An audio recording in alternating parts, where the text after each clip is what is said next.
പുതിയ മൈക്ക് നമ്മുടെ ചോയിലെ തൊട്ടടുത്തിരിക്കുന്ന നമ്മുടെ സ്വന്തം രാജുവേട്ടന് ഞാൻ ഹാൻഡ് ഓവർ ചെയ്യാണ്. രാജുവേട്ടൻ തുടക്കത്തിൽ ഞാൻ ചോദിച്ചിരുന്നു ഹൗ ആർ യു ഫീലിംഗ്, പക്ഷെ രാജുവേട്ടൻ ഒരു തലയാട്ടലിൽ ആൻസർ ഒതുക്കി. So first question that I would like to ask us, ഇപ്പോൾ നാളെ ചിത്രം തിയേറ്ററിലേക്ക് എത്താണ്. What is the exact emotion in your mind? Nervousness, excitement, happiness, എന്താണ് കറക്റ്റ് ആയിട്ട് പറയുകയാണെങ്കിൽ? വലിയ സന്തോഷം. ആദ്യം തന്നെ ഇവിടെ എത്തിച്ചേർന്ന എല്ലാ മാധ്യമ സുഹൃത്തുക്കൾക്കും ഒരുപാട് നന്ദി. ഞാൻ ഈ സിനിമയുടെ ഒരു പോസ്റ്റ് പ്രൊഡക്ഷൻ മാർക്കറ്റിംഗ് ക്യാമ്പയിൻ തുടങ്ങിയ കാര്യങ്ങൾ കൺസീവ് ചെയ്തപ്പോൾ എന്റെ മനസ്സിലുണ്ടായിരുന്ന ഒരു മാർക്കറ്റിംഗ് ഡിസൈൻ ഉണ്ട്. അത് പൂർണ്ണമായും എക്സിക്യൂട്ട് ചെയ്യാൻ സാധിക്കാത്ത ഒരവസ്ഥയിലാണ് ഞാൻ ഇന്ന് നിൽക്കുന്നത്. കാരണം പല കാര്യങ്ങൾ കൊണ്ടും പല തടസ്സങ്ങളും ഉണ്ടായിരുന്നു. നമുക്കൊരു പക്ഷേ ഒരു അവസാനത്തെ ഒരാഴ്ചയൊക്കെയാണ് സത്യത്തിൽ എനിക്ക് എന്റെ മനസ്സിലുണ്ടായിരുന്ന കുറെ കാര്യങ്ങൾ എക്സിക്യൂട്ട് ചെയ്യാൻ സാധിച്ചത്. അതിന് നന്ദി പറയേണ്ട ഒരുപാട് പേരുണ്ട്. ഒന്ന് എന്റെ നിർമ്മാതാവ് ശ്രീ ആന്റണി പെരുമ്പാവൂർ, ശ്രീ ഗോകുലം ഗോപാലൻ സർ, കൃഷ്ണമൂർത്തി, ഗണേഷ് പിള്ളെ, അങ്ങനെ എന്നോടൊപ്പം നിന്ന് ഈ ഒരു വളരെ ചുരുങ്ങിയ സമയം കൊണ്ട് ഒരു ഇന്ത്യ ഒട്ടാകെ ഓടി നടന്ന് ഈ സിനിമയെ കുറിച്ചുള്ള ഒരു അവയർനെസ് ഞങ്ങളാൽ കഴിയുന്ന വിധം എല്ലാ മുക്കിലും മൂലയിലും എത്തിക്കാനുള്ള ഒരു ശ്രമം ഞങ്ങൾ നടത്തിയിട്ടുണ്ട്. പക്ഷേ ആ ചുരുങ്ങിയ സമയം കൊണ്ട് ഞങ്ങൾ ഈ ചെയ്ത കാര്യങ്ങൾക്കെല്ലാം ഇത്രയും വലിയൊരു വിസിബിലിറ്റിയും ട്രാക്ഷനും തന്നത് നിങ്ങളാണ്. അതുകൊണ്ട് ഒരുപാട് നന്ദി എന്റെ മാധ്യമ സുഹൃത്തുക്കളോട്.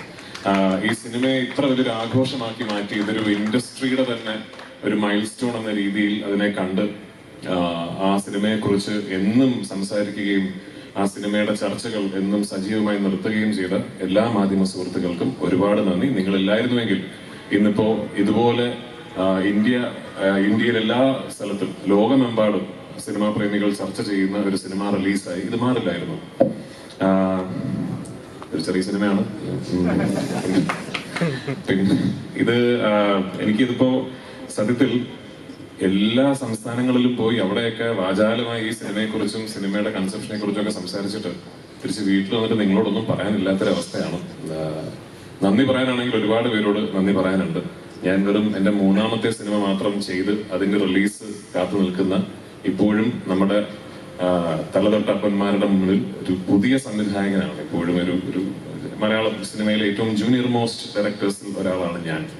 അങ്ങനെ എനിക്ക് ഇതുപോലൊരു പ്രോജക്റ്റ് ലീഡ് ചെയ്യാൻ അല്ലെങ്കിൽ കൺസീവ് ചെയ്യാൻ ഒരു ഓപ്പർച്യൂണിറ്റി കിട്ടിയെന്ന് പറയുന്നത് തന്നെ ഏതോ മുജ്ജന്മ സുഹൃതം എന്നായിട്ട് ഞാൻ കരുതുന്നുള്ളൂ.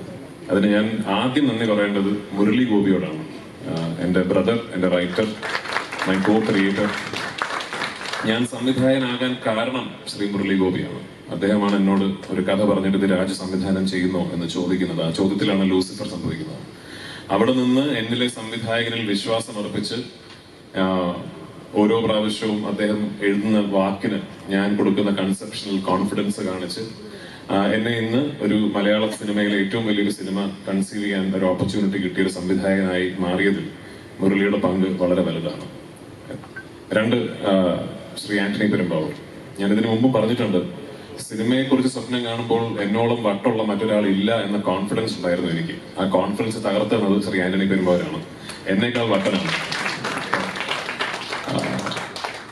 സിനിമ എന്ന കലാരൂപത്തിന് യാതൊരുവിധ ലിമിറ്റുകളോ അതിർവരമ്പുകളോ ഇല്ല എന്നും നമ്മൾ കേരളം എന്ന കൊച്ചു സംസ്ഥാനത്തിലായി പോയത് കൊണ്ട് തന്നെ നമ്മുടെ സ്വപ്നങ്ങൾക്ക് പരിധി വേണമെന്ന് ഒട്ടും വിശ്വസിക്കാത്ത ഒരു തികഞ്ഞ സിനിമാ സ്നേഹിയാണ് ശ്രീ ആന്റണി പെരുമ്പാവൂർ. അങ്ങനെ ഒരാളെ എന്റെ നിർമ്മാതാവായി ലഭിച്ചതിൽ ഞാൻ ഒരുപാട് സന്തോഷിക്കുന്നു. ദൈവത്തോട് നന്ദി പറയുന്നു. ലാലേട്ടൻ, ഇത് നമ്മളൊക്കെ ഇവിടെ നിന്ന് എന്ത് സംസാരിച്ചാലും ഇത് സംഭവിക്കാനുള്ള കാരണം ലാലേട്ടന്റെ ഭാഗത്തു നിന്നുള്ള ശരിമനെ ആണ്.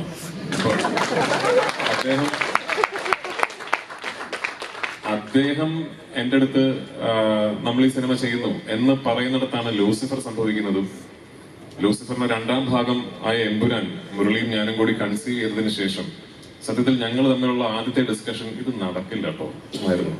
കാരണം എനിക്ക് അപ്പോഴേ മനസ്സിലായി ഞാനത് ഒരുപാട് വലിയ രീതിയിൽ സ്വപ്നം കണ്ടുപോയി എന്ന് എനിക്ക് അപ്പോഴേ മനസ്സിലായി. അങ്ങനെ ഞാൻ ആക്ച്വലി വിളിച്ച് വലിയ ബിൽഡപ്പ് ആയിരുന്നു ലാലേട്ടനോടും ശ്രീ ആന്റണി പെരുമ്പാവൂരിനോടും. ഞാനൊരു സ്ക്രിപ്റ്റ് പറയാൻ വരുന്നുണ്ട്, അതൊന്ന് പ്രിപ്പയർഡ് ആകണം, നമ്മളൊന്ന് ഇരുന്ന് കേൾക്കണം എന്നൊക്കെ പറഞ്ഞ് ഞാൻ ദുബായിൽ ശ്രീ ആന്റണി പെരുമ്പാവൂരിന്റെ ഓഫീസിൽ പോയി അവിടെ വെച്ചിട്ടാണ് ലാലേട്ടനോട് സ്ക്രിപ്റ്റ് പറഞ്ഞ് കേൾപ്പിക്കുന്നത്. എന്റെ മനസ്സിൽ ഒരു 50% വിശ്വാസമേ ഉണ്ടായിരുന്നുള്ളൂ ഇത് ചിലപ്പോൾ ഇത് നടക്കുമെന്ന്. പക്ഷേ ഞാൻ ആ സ്ക്രിപ്റ്റ് മുഴുവൻ ഈ സിനിമയുടെ എന്റെ കോർ ടെക്നീഷ്യൻസിന് പുറമെ ടെക്നീഷ്യൻ ടീമുകൾക്ക് പുറമെ ഈ സിനിമയുടെ ഒരു മുഴുനീളം, എന്റെ നറേഷൻ വലിയ ദൈർഘ്യമുള്ളതാണ്. ഒരു 6 മണിക്കൂറോളം എടുത്തിട്ടാണ് ഞാൻ സിനിമയുടെ കഥ പറയുന്നത്.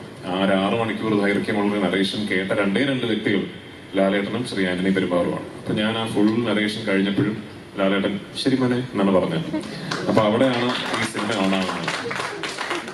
അപ്പൊ ലാലേട്ട, താങ്ക് യു സോ മച്ച് എന്നോടൊപ്പം നിന്നതിന്, എന്നിൽ എപ്പോഴും ഇത്രയും വിശ്വാസം കാണിക്കുന്നതിന്, പലപ്പോഴും എനിക്ക് പോലും എന്നിലില്ലാത്ത കോൺഫിഡൻസ് എന്നിലുണ്ടായതിന്. ഇനിയും തരണേ ഡേറ്റ്. ഗോപാലൻ സർ, ഈ ഞാനങ്ങനെ വലിയ രീതിയിൽ നിമിത്തങ്ങൾ, കോയിൻസിഡൻസസ് എന്നൊക്കെ പറയുന്ന കാര്യത്തിൽ വലിയ രീതിയിൽ അങ്ങനെ വിശ്വാസം വെച്ച് പുലർത്താത്ത ഒരാളാണ്. പക്ഷെ ലൈഫിൽ എന്തെങ്കിലും നിമിത്തവും കോയിൻസിഡൻസും ഇവൻച്വാലിറ്റി ആണ് എന്ന് തിരിച്ചറിഞ്ഞ ഒരു നിമിഷം ഉണ്ടായിരുന്നെങ്കിൽ അത് 10-12 ദിവസങ്ങൾക്ക് മുമ്പ് ഒരു ദിവസം പാതിരാത്രിയാണ്. ശ്രീ ആന്റണി പെരുമ്പാവൂരും ഞാനും ആദ്യം ഈ സിനിമയുടെ ഒരു സഹനിർമ്മാതാവായിട്ട് സമീപിക്കുന്ന ആൾ ശ്രീ ഗോപാലൻ സാറാണ്. 2-3 വർഷങ്ങൾക്ക് മുമ്പ്. അന്ന് പല കാരണങ്ങൾ കൊണ്ടും അത് നടന്നില്ല. പക്ഷെ അത് നടന്നില്ല എന്നുള്ളത് കൊണ്ട് അങ്ങനെ ഒരു തെറ്റിപ്പിരിയലൊന്നും ആയിരുന്നില്ല. സാറ് പറഞ്ഞ പോലെ അതിനുശേഷം എപ്പോൾ സാറിനെ വിളിച്ചാലും, നമ്മൾ യാദൃശ്ചികമായി സംസാരിക്കാൻ ഇടയായാലും, കൃഷ്ണമൂർത്തി എന്നെ കാണാനിടയായാലും, എങ്ങനെ പോകുന്നു ഷൂട്ടിംഗ്, എന്തായി, എവിടം വരെ എത്തി എന്നുള്ള അന്വേഷണങ്ങൾ എപ്പോഴും സാറിന്റെ ഭാഗത്തു നിന്നുണ്ടായിരുന്നു. ഞാൻ നേരത്തെ പറഞ്ഞ പോലെ ഒരുപക്ഷെ നിമിത്തമായിരിക്കും കറങ്ങിത്തിരിഞ്ഞ് എത്രയോ വർഷങ്ങൾക്ക് മാസങ്ങൾക്ക് ശേഷം ഇത് ഒരു ഗോകുലം ആശീർവാദ് സിനിമയായി തന്നെ സിനിമാ പ്രേമികൾക്ക് മുന്നിൽ എത്തണം എന്നുള്ളത് ഒരു നിമിത്തമായിരിക്കും. അപ്പൊ അതിന് ഒരു പ്രതിസന്ധി ഘട്ടത്തിൽ ഒരു ഫോൺ കോളിന്റെ അടിസ്ഥാനത്തിൽ സാർ ഇത്രയും വലിയൊരു തീരുമാനമെടുത്ത് ഈ സിനിമയിലും എന്നിലും ഈ ടീമിലും കാണിച്ച വിശ്വാസത്തിന് ഒരുപാട് നന്ദി. Thank you so much. ഞങ്ങൾ എല്ലാവരും കളക്റ്റീവായിട്ട് വലിയ രീതിയിൽ സ്വപ്നം കണ്ട ഒരു സിനിമയാണത്. ഇത് ഒരു ഇൻഡസ്ട്രിയുടെ പ്രതിനിധി, മഞ്ജു പറഞ്ഞ പോലെ ഒരു ഇൻഡസ്ട്രിയുടെ പ്രതിനിധി എന്ന നിലയ്ക്ക് എനിക്ക് തോന്നുന്നു ഒരു ഇൻഡസ്ട്രി ഒട്ടാകെ തന്നെ ഒരുപാട് സ്വപ്നങ്ങൾ ഒളിപ്പിച്ചു വെച്ചിരിക്കുന്ന ഒരു പ്രോജക്റ്റാണത്. നാളെ 27-ാം തീയതി ആ പ്രതീക്ഷകൾക്കൊത്ത് ഞങ്ങൾക്ക് ഉയരാൻ സാധിച്ചാൽ ഒരുപാട് പുതിയ വാതിലുകൾ, ഒരുപാട് പുതിയ വഴികൾ മലയാള സിനിമയ്ക്ക് മുമ്പ് തുറക്കപ്പെടാൻ സാധ്യതയുള്ള ഒരു സംഭവമായേക്കാം ഈ സിനിമയുടെ ഒരു വിജയം എന്ന് പറയുന്നത്. അപ്പൊ എനിക്ക് ഒരു പ്രാർത്ഥനയുള്ളൂ, അങ്ങനെ ഒരു വിജയം ഈ സിനിമയ്ക്ക് കിട്ടട്ടെ എന്നും, ഈ സിനിമയുടെ വിജയത്തിൽ നിന്ന് ഇനി ഒരുപാട് സ്വപ്നം കാണാനും ഒരുപാട് വലിയ രീതിയിൽ സിനിമയെക്കുറിച്ച് ചിന്തിക്കാനും എന്നേക്കാൾ കഴിവുള്ള, എന്നേക്കാൾ അതിന് അർഹതയുള്ള എത്രയോ സംവിധായകർക്കും തിരക്കഥാകൃത്തുകൾക്കും കഴിയട്ടെ. അവർക്ക് അതിനുള്ള ധൈര്യം വരട്ടെ. അവർക്കും ഉണ്ടാകട്ടെ ഒരു ആന്റണി പെരുമ്പാവൂർ, ഒരു ഗോപാലൻ, ഒരു മോഹൻലാൽ എന്ന് ഞാനും ആശംസിക്കുന്നു. എന്നോടൊപ്പം വർക്ക് ചെയ്ത എന്റെ കാസ്റ്റ്, എന്റെ ടീം ഓഫ് ആക്ടേഴ്സ്, ഒരു സംവിധായകൻ എന്ന നിലയിൽ എന്റെ ഏറ്റവും വലിയ പ്രിവിലേജ് ഞാൻ കാണുന്നത് ലാലേട്ടനോടൊപ്പം തന്നെ ലെജൻഡറി എന്ന് ഞാൻ വിശേഷിപ്പിക്കുന്ന ഒരു കാസ്റ്റ്, ഒരു ഗ്രൂപ്പ് ഓഫ് ആക്ടേഴ്സിനെ എനിക്ക് സംവിധാനം ചെയ്യാൻ സാധിച്ചു എന്നുള്ളതിലാണ്. എന്റെ സിനിമകളിൽ ഞാൻ ഏറ്റവും കൂടുതൽ അഭിമാനിക്കുന്നത് വലിയ ഷോട്ടുകൾക്കോ വലിയ എക്സ്പ്ലോഷൻസിനോ ഹെലികോപ്റ്റർ പറക്കുന്നതിനോ ഒന്നുമല്ല. എന്റെ സിനിമയിൽ ഞാൻ ഏറ്റവും കൂടുതൽ അഭിമാനിക്കുന്നത് മനോഹരമായ ക്ലോസപ്പുകൾക്കാണ്. ആ ക്ലോസപ്പുകളിൽ എന്റെ കഥാപാത്രങ്ങളെ എനിക്ക് തിരിച്ച് ഞാൻ സ്വപ്നം കണ്ടതിനേക്കാൾ നന്നായി തിരിച്ചു തന്ന എന്റെ നടീനടന്മാരോട് ഒരുപാട് നന്ദി എനിക്കുണ്ട്. Last but not the least, എന്നോടൊപ്പം വർക്ക് ചെയ്ത എന്റെ ഗ്രൂപ്പ് ഓഫ് ടെക്നീഷ്യൻസ്. ഞാൻ ഈ സിനിമയുടെ ടീസർ ലോഞ്ചിൽ പറഞ്ഞാണ്, എന്നോടൊപ്പം വർക്ക് ചെയ്യുന്നത് ഒരു വേൾഡ് ക്ലാസ് ടീമാണ്.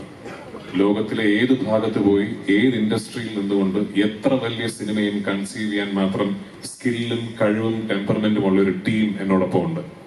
എന്റെ ക്യാമറമാനിൽ തുടങ്ങി associate director, assistant directors, creative director, art director, makeup man, costume designer, production controllers, എന്റെ പ്രൊഡക്ഷൻ ബോയ്സ്, യൂണിറ്റ് ബോയ്സ്, എന്റെ സെറ്റിൽ വർക്ക് ചെയ്യുന്ന ഡ്രൈവേഴ്സ് വരെ ഈ സിനിമയുടെ മുകളിൽ എനിക്ക് എന്ത് ഓണർഷിപ്പ് ഉണ്ടോ അതേ ഓണർഷിപ്പ് അവർക്കും ഉണ്ട് എന്ന് വിശ്വസിക്കുന്നതാണ്. എന്നോടൊപ്പം നിന്നതിന്, എന്റെ സിനിമയെ ഞാൻ സ്നേഹിച്ച പോലെ സ്നേഹിച്ചതിന്, ഈ സ്വപ്നം എന്നോടൊപ്പം കണ്ടതിന് നിങ്ങൾക്ക് എല്ലാവർക്കും ഒരു വലിയ നന്ദി. നാളെ ഞങ്ങളുടെ ഈ വലിയ എഫേർട്ടിനെ ഇരുകൈയും നീട്ടി സ്വീകരിക്കണമെന്നും നിങ്ങളുടെ എല്ലാവരുടെയും പ്രോത്സാഹനവും അനുഗ്രഹവും ഈ സിനിമയ്ക്ക് ഇപ്പോൾ ഉണ്ടാകണമെന്നും വിനീതമായി അഭ്യർത്ഥിച്ചുകൊണ്ട് എന്റെ വാക്കുകൾ ഞാൻ ഉപസംഹരിക്കുന്നു. നന്ദി.